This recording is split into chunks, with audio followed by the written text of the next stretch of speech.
And we continue with the 46th Annual Red Smith Sports Award Banquet, the Red Smith Press Conference here in the Empire Room downstairs at the Paper Valley, brought to you by Bergstrom Ford of Neenah. And Ron Dayne joins us, the Red Smith recipient tonight. Ron, how are you doing tonight? Doing good, can't complain. Just happy to be here. Ron, first of all, when they called you for the Red Smith Award, your thoughts on being able to get that award? I didn't know anything about it. I had to kind of look it up and had people look it up for me to see what it exactly was. And I was just honored that I was able to get the award. Ron, what are you doing nowadays? Because I see you around Wisconsin a lot, and hear of you being around Wisconsin a lot and supporting the Badgers and that kind of thing.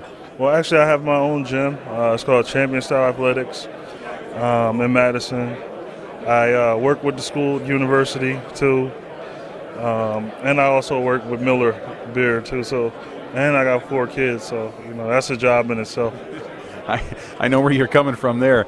Let's go back to I remember the day against the Iowa Hawkeyes at Camp Randall Stadium, the day you broke the NCAA career rushing mark. What was going through your mind as you went into that day, knowing that record was going to fall at some point?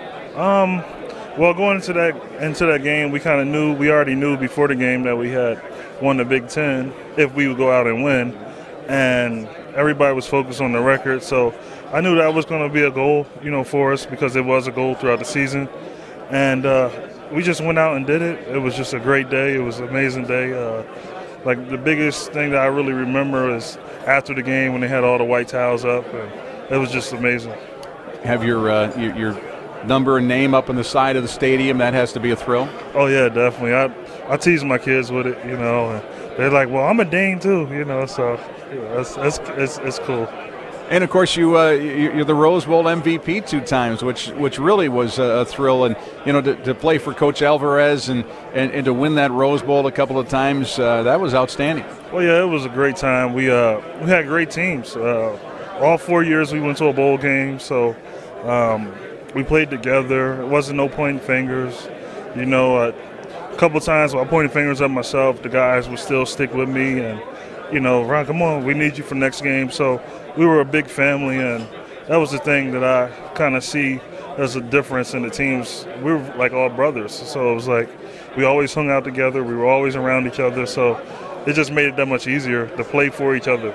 And I know Barry Alvarez was like the dad of the group, but he not only is a great coach, but he individually with each and every player and person, he cared about what you're doing other than just when you strapped on the helmet. Oh yeah, definitely. We were talking about it on the way up here, and I told him how, I used to go up in Coach's office, and my daughter sometimes wanted to go see Coach, and just take her up there and kind of hang out with Coach and pick his brain and listen to what he has to say. And he told me he was the first 33, so I messed with him. He had a 33 when he was in college too, so it's kind of neat. And of course, he's the athletic director at the school. Yet, do you get to hang around with the coach every once in a while?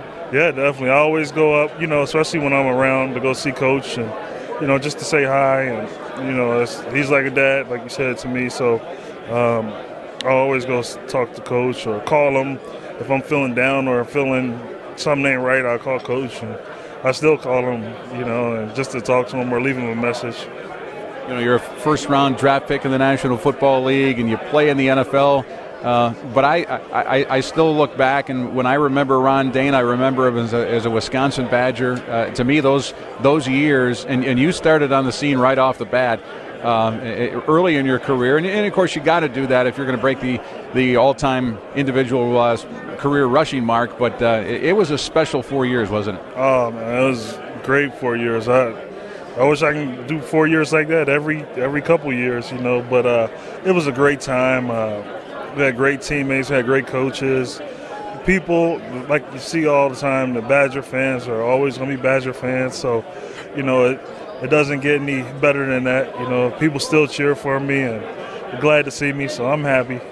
Matt LePay will be introducing you and conversing with you during the segment. Matt's a good friend of ours, and I would imagine that you probably get to tool around with Matt a little bit as well. Yeah, it's fun. Matt's a great guy. He comes up. He didn't have to come up tonight. It was just great that he came up for me. It just makes it a lot easier for me. It helps me, but I'm just glad that having Matt in my corner is, it just makes it that much easier. Well, I'll tell you, Ron, if it means anything to you, from myself sitting here, there was a day where you were really uncomfortable with all this. I think you're doing pretty good. Oh yeah, I remember I couldn't look at you, I couldn't talk to you. It was kind of funny looking back at some of the film, that I used to do interviews and things like that. It just kind of cracks me up. I let my kids see it now, and they're like, "Dad, that wasn't you," and I'm like, "Yeah, that was me." So. Well, congratulations on being here tonight in the award and in a great career, and we look forward to continuing to follow you. It's really been a pleasure talking with you. Oh, well, thanks for having me. It was great seeing you. All right. Have a good night. Ron Dayne, he is the Red Smith Sports Award winner, and